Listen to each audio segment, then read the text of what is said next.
Hi అందరికీ. ఈరోజు నేను చికెన్ కర్రీ ఎలా చేశానో చూపిస్తాను. నార్మల్గా మసాలా కొబ్బరి పేస్ట్ అలా వేస్తాం కదా, ఇందులో అయితే అస్సలు వేయలేదు. చాలా ఈజీగా అయిపోతుంది. ఎలా చేశానో ఒకసారి చూపిస్తాను. ఇక్కడ నేను ఒక కడాయి తీసుకున్నాను. అందులో ఒక 3 స్పూన్స్ ఆయిల్ తీసుకున్నాను. నార్మల్గా నాన్ వెజ్కి కొద్దిగా ఆయిల్ ఎక్కువే పడుతుంది. అలాగే కొద్దిగా చెక్క, లవంగాలు 4, ఒక యాలుక తీసుకున్నా. బిర్యానీ ఆకు కూడా ఒక 2 ఈ విధంగా తుంచుకొని వేసుకోవాలి. అవి కొద్దిగా ఫ్రై అయిన తర్వాత నేను ఇక్కడ ఒక 2 ఆనియన్స్, ఒక 1 టమోటా తీసుకున్నాను. వాటిని ఈ విధంగా మెత్తగా గ్రైండ్ చేసుకొని ఒక 2 నిమిషాలు పచ్చివాసన పోయే వరకు ఈ విధంగా ఫ్రై చేయండి. తర్వాత 1/2 స్పూన్ పసుపు తీసుకున్నాను. అలాగే 1.5 స్పూన్ ఉంటుంది అల్లం వెల్లుల్లి పేస్టు. ఇదంతా బాగా ఫ్రై చేసుకోవాలి. అల్లం వెల్లుల్లి పేస్టు నాన్ వెజ్కి కొద్దిగా ఎక్కువ వేసుకుంటే టేస్ట్ బాగుంటుంది.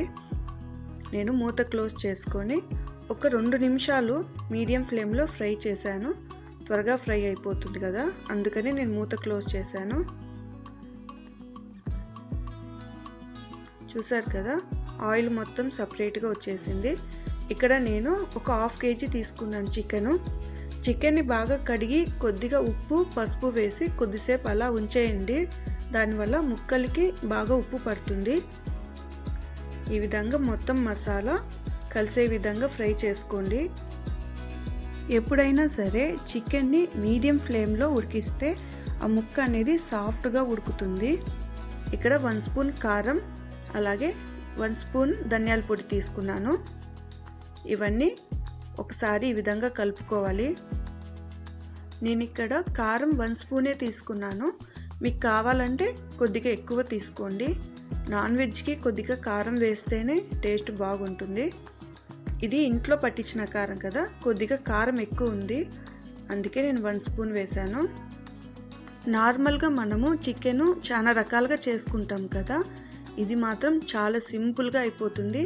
టేస్ట్ అన్నిటికన్నా ఇది చాలా బాగుంటుంది.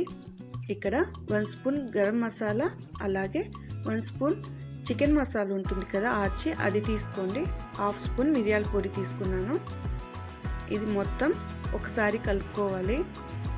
మనము చికెన్ ఉడికేటప్పుడు మీడియం ఫ్లేమ్లో ఉడకనిస్తే ఉప్పు, మసాలా అనేది బాగా పడుతుంది. ఇక్కడ నేను కొద్దిగా నీళ్ళు తీసుకున్నాను.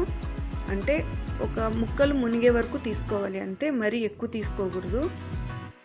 చికెన్ కడిగిన తర్వాత కొద్దిగా ఉప్పు, అలాగే పసుపు వేసాం కదా, ఒకసారి సాల్ట్ చెక్ చేసుకొని వేసుకోండి, లేదంటే ఎక్కువ అయిపోతుంది. ఇక్కడ నేను చికెన్ ఒక 10 నిమిషాలు లో ఫ్లేమ్లో ఉడికించాను. ఇది ఉడికే కొద్దీ బాగా దగ్గర పడుతుంది గ్రేవీ అనేది. మీకు కొద్దిగా ఎక్కువగా కావాలంటే మీరు కొద్దిగా వాటర్ ఎక్కువ వేసుకోండి. ఇక్కడ నేను నిమ్మకాయ ఒక సగం తీసుకున్నాను. నాన్ వెజ్కి నిమ్మకాయ వేస్తే టేస్ట్ ఇంకా పెరుగుతుంది. అలాగే కొద్దిగా కస్తూరి మేతి వేసుకున్నాను. ఇది ఉంటే వేసుకోండి, లేకపోతే లేదు. అలాగే కొత్తిమీర కొద్దిగా వేసుకున్నాను. ఇదంతా ఒకసారి కలిసే విధంగా కలుపుకోవాలి. చూసారు కదా, అది కొద్దిగా ఉడికే కొద్దీ చిక్కపడుతుంది గ్రేవీ.